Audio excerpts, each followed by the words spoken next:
Ready? Start. But according to the medical evidence, injuries on PW2 were caused on the evening previous to the morning of June 24.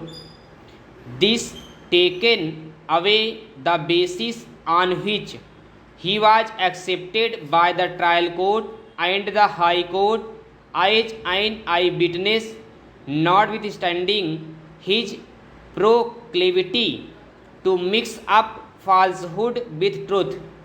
A substantial part of the prosecution story has been disbelieved, and the conviction of the appellant rests solely on the testimony of PW2, who, as observed by the trial court, does not seem to have particular respect for truth and had mixed up falsehood with truth.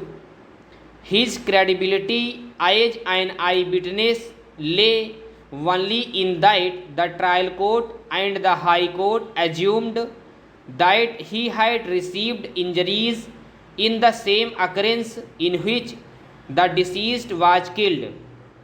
That assumption does not appear to be very sound and is not borne out by the evidences on record. The defense plea that PW2 had received the injuries on the evening of June 23 and not in the morning of June 24 gains credence from the fact that an incident between the two sides had admittedly taken place on the evening of June 23, 1995. In the face of this admitted position and the medical evidence, it is difficult to accept that the injuries found on the person of PW2 were received by him in the morning of June 24. From this, either of two inferences would logically follow. One, PW2 was not present at the occurrence in which the deceased was killed in the morning.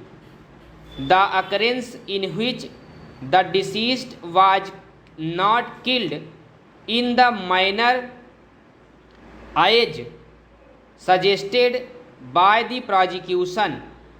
Both the interference are equally damaging to the prosecution case.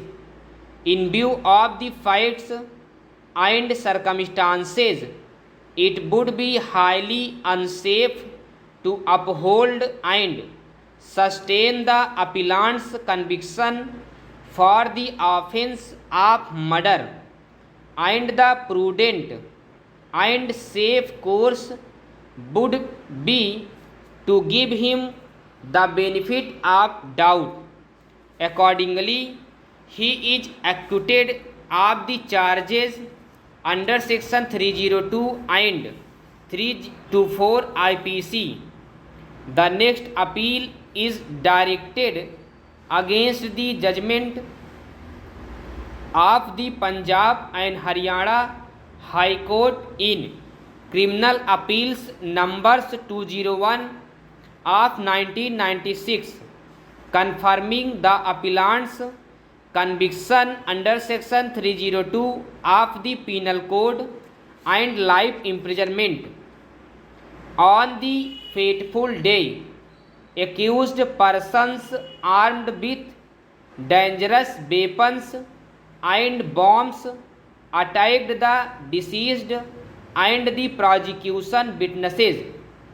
Appellant hurled bomb on deceased and he died on the spot, and others also hurled bombs and prosecution witnesses suffered splinter injuries. The High Court upheld the acquittal of all the accused except the appellant and convicted the appellant under section 302. The High Court has not exercised the caution that was expected to while dealing with the judgment of acquittal by the trial court. High Court was not justified in interfering with the well-considered judgment of the trial court.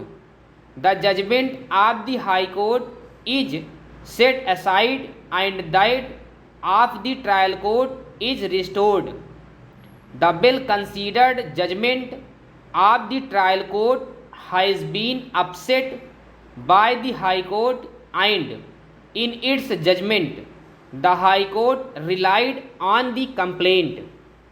There is hardly any consideration in the High Court's judgment, more particularly of the mix-up of timings as regards the complaint. In the complaint, it is specifically alleged that the Telugu Desam party was led by the appellant. Stop.